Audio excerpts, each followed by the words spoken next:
Welcome to Birds of Prey Sports, where we weekly cover Ravens and Orioles news. We're your hosts, TJ and Jared. And in today's video, we have some great news. We just re-signed, just brought back Justin Madubuike. And it's a 4-year, 98 million dollar deal. 75 million guaranteed. And we'll get into, Jared will show us share his screen later, and we'll get into the numbers and breakdown. But I believe it's about 24.5 million per year. Very excited to get the deal done. Just a great, piece that made the defense so successful last year. I mean, when you're able to get 13 sacks and, generate all that pressure, you just got to bring a guy like that back. Interior D linemen just don't grow on trees like that. So, Right. us here at Birds of Prey, we're very, very happy and excited to have him back. We're very happy. He's going to be terrorizing quarterbacks and offensive lines for 4 more years. And I honestly think he's only going to get better.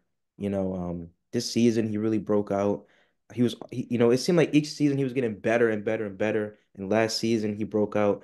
I don't see him stopping. I think his ceiling is even higher than what we saw last year. So, you can expect, 12 to 13 sacks, you know, possibly every year. I think that's how good Justin is. So, what are your opinions, on this resign? Yeah, I've seen a lot of people on, Twitter maybe say like, why are you paying a guy who, only had a, one good year under his belt? But we need to understand that the middle of the defensive line was clogged up by, let's think, at first it was Campbell. Mhm. And then it was Wolf with those two, and then Brandon Williams, and then in 2021 it was Campbell. And then I think it was Wolf was there, but he was hurt. I don't think Williams was there. He may have been. I think Williams left in the 2022 season. And then obviously in 2022 it was again still Campbell was still there, and he was really our main guy to be a run stuffer. Mitabike didn't really get a lot of opportunities to shine, and this year it was his first year, and the Ravens really counted on him this year, to be that run stuffer, to be that pass rusher, and honestly, I think he did impressive. And Campbell, it was at the back end of his career, you know, what's it called? He didn't, garner a lot of sacks and from the interior, so that's one thing you weren't getting out of him. Maybe early in his career, but definitely not towards the end. And when Madubuike got his opportunities this year to start, he did it, and he did it well, and then he got paid for it. And congratulations to him. He worked his tail off, probably in the off season to get stronger, work on his pass rush moves, and it clearly worked out. From 13 and a half sacks, I believe he tied the NFL record for consecutive sacks in weeks. It's like 11 or something like that. So, I mean, just an impressive year. He's going to be a game changer. Hopefully, we can pair up an edge rusher with him so we can have someone coming out the edge and someone coming from, interior. So just imagine that. Like how it was back in the day with Suggs and Nada, and when Kruger was here, Jarrett Johnson, all these guys you can think about. So just if we can get an edge rusher for this next upcoming year, that would probably fit, perfect. And Metabike would just continue to thrive because almost like having a lot of wide receivers, you can't cover them all. If you double one, one's gonna be left open. You double that one too, one's gonna be, butt naked down the field. So that's how it is gonna be for Metabike if we get an edge rusher. Take all that pressure off of him, no double teams. Because I mean, who knows? Like he could be, garnering a lot of double teams next year, like how Donald does, like how Garrett does, and Watt, and all these guys. I mean, some of the other guys are like edge rushers, but everyone pays attention to Donald when he's on the field. Everyone pays attention to Chris Jones on the field, but he got his money, and hopefully he can break through those double teams and maybe even triple teams sometimes and get to the quarterback or at least disrupt the play. But there's probably we read off the 13 and a half sacks, but there's probably plenty of plays that don't go on the stat sheet that we have not me and you just have not seen it, or like we didn't notice, or just the disruption he's caused. So it's going to be interesting to see what he's like in a new defensive scheme, under a new defensive coordinator, and after he's gotten his big contract. Yeah, and speaking of guys like Chris Jones, I think it's a very good thing we're able to get this deal done before Chris Jones gets his deal done, because, as we know, a lot of, players like to see, the type of deals that other players sign and sort of use that as a measuring stick or, maybe something to just, help them create their own deal, you know what I'm saying, and find out their own worth. So it's just good all around to get this deal done, before the other, top, interior guys get their deal done. Because, For sure. I could imagine, if Chrissy Jones gets his deal done, we could be looking at maybe 5 years, in 100 millions and stuff like that. And, Right. that would be a little bit tougher to manage, Right. especially, as we get, into the more in the future years like 2026, 2027, that cap hit is probably going to be like disastrous. So Right. good to get this done Exactly. early. But Right. I also want to say, it's funny, you're talking about Aaron Donald. I was just thinking, what if Madubuike, adopts Aaron Donald's workout where he was like using those knives and, batting them away and stuff like that. That would be crazy. That would be crazy. You might have to call him up, work No, out. because we honestly, our organization is cursed in many ways. If he does that, he's gonna find a way to like, amputate his hand, and like it's just that contract's gonna he's gonna be like Jason Pierre-Paul but worse. So Jason, don't watch this video. I'm just playing. But it before blows up we with fireworks. yeah. But I just wanted to mention before we get to the numbers, if you just look throughout the years, I would say since especially 2018, a lot of the guys, like you mentioned, that we've signed, really haven't been able to get the sacks or the pressures like that in big moments. Hmm. We had Calais and he was great, in moments. He had that blocked kick against the Colts in that one game. Hmm. We were supposed to get Michael Brockers in that whole Yeah. fiasco in our season of 2020. We brought in Domata Pico, for that 2019 Oh team. yeah, Pecco. Yeah. Yeah, Pecco. So we brought in Yannick. So we brought in guys that are supposed to get sacks, Right. and just haven't gotten them. So yeah, Yeah. it's just funny how just all those things fell through. Like, Right. Exactly. And I remember when that contract fell through in 20, I think it was 2018 going into 19. With the Michael? Brockers trade. Yeah, I that mean was the funny. Brockers signing, Yeah, that it was like funny. we were like it almost reminded me kind of like this Darius Smith, where we like signed him and then he just wasn't there. Like honestly, it'd been nice to have a Darius Smith on the team, but it just wasn't meant to be. You know, maybe that means in a few years we'll develop maybe Ajabo is our next guy. I don't know. I mean Yeah. think about it, because we don't sign Brockers, we draft Matabike a few years later. And then boom, like Matabike's this. We don't sign Zadarius Smith. I think we had already drafted. No, we drafted a job with that draft, and then boom, look, and maybe it'll turn out to be something amazing. I don't know. I'm just maybe overthinking it, but I'm a big coincidences guy. But that's what I gotta say. But yeah, I guess we can get those numbers now. All right, but I'm gonna share my screen. You'll be pocket watching Mads. I'm just playing. Absolutely.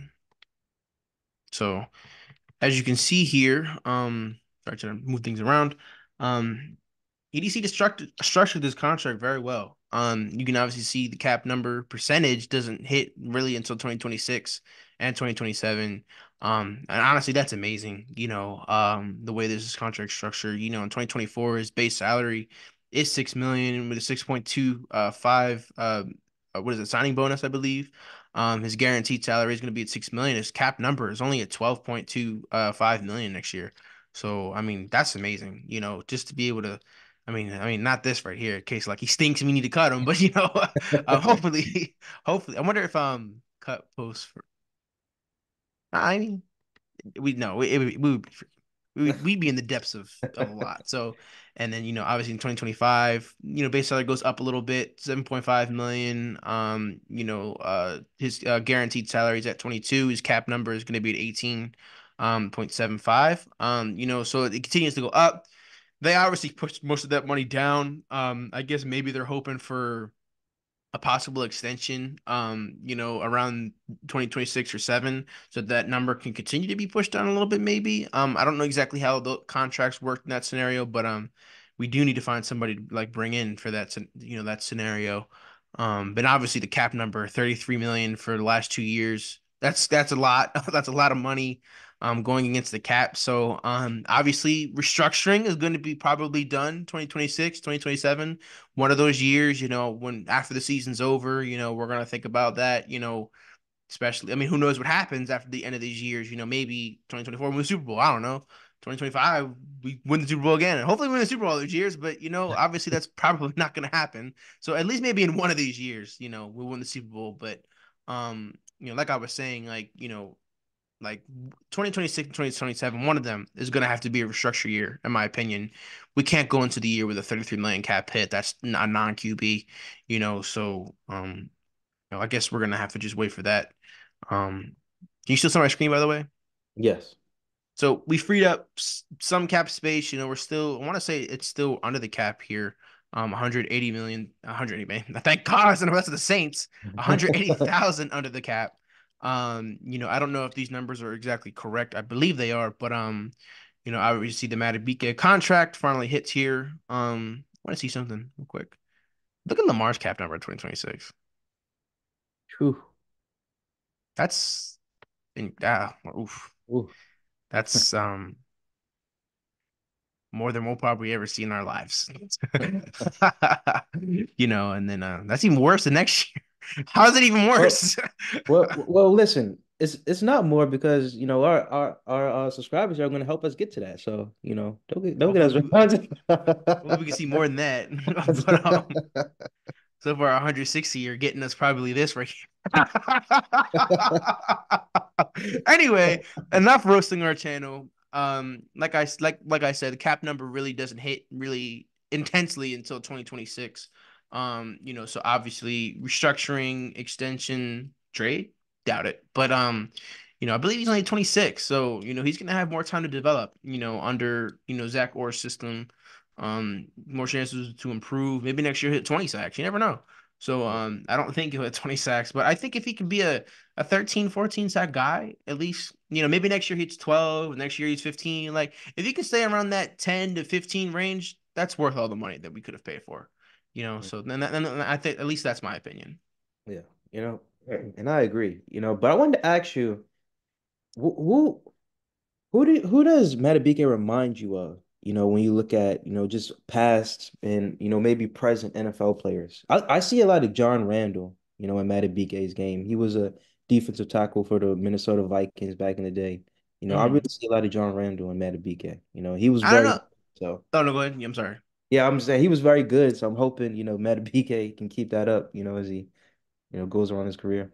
No, honestly, that's a great question. I can't really think of anybody on the top of my head right now because he's not like big and sloppy like Haloti Ngata was, and he's maybe not as dominant as Aaron Jones is, but I think he's kind of doing his own thing. That's kind of how I view Aaron it. Jones.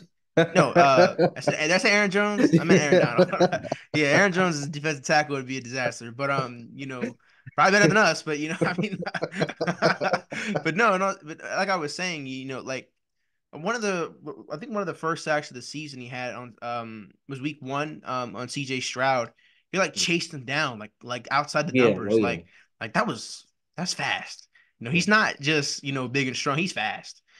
Too, and he hits you hard, and you know I don't know. I don't know exactly who he remind me of. Like maybe who he reminds me of. He reminds me of Justin Madubuike. That's what he reminds me of. Yeah, he's gonna be the next Like Justin Madubuike. He's gonna be set his own standard. So yeah, I right. like that. So hopefully people are gonna be like, I want to be like Justin Madubuike, or like, and this is our generation's Aaron Donald. I mean, I doubt it, but we have our own mini Aaron Donald at home, and that's how I feel about it.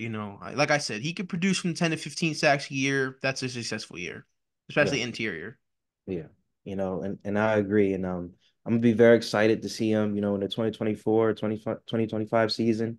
Hopefully we can get back, to the championship game and, all of our guys that we resign, or end up adding to the team can show out. I'm really looking, to have the defense continue what they started last year. And, Right, that'll be another, thing to, sort of measure Madubuike bias. He was good in McDonald's system last year. Is he going to stay consistently good in a new system? right, That's what makes, great players even greater and turn into the GOATs. Systems change and they're still the same, right, So Aaron Donald, he was with Brandon Staley, he left. I mean, even though they're double teaming him, his numbers kind of went down. His aura, his presence is still, felt in each game and right, he's still doing great. So, that'll right. be another thing to measure him by. Mm. But, is there anything else you want to add about, Madubuike? Nope, I think that's all. All right, well, no. Like, once again, congrats to Madubuike. Happy for him to be a Raven for the next 4 years, hopefully for the rest of his career. But that's all we got for you guys in this video. Just doing a quick update, on his contracts. Hopefully we can bring more guys in. I am gonna say I am starting to kind of like the idea of Derrick Henry a little bit better. Now that we got this done, but I'm excited to see what we do moving forward. But you know, make sure you check out our social medias, our Instagram, our Twitter, our TikTok. Make sure you also check out, our second channel, Casual Cinema. I know I say this a lot, but we are going to get something on there soon. We just got to go to the movies. This movie prices are expensive, but make sure you check out our second channel. And we're Birds of Prey Sports, and we're out. Right.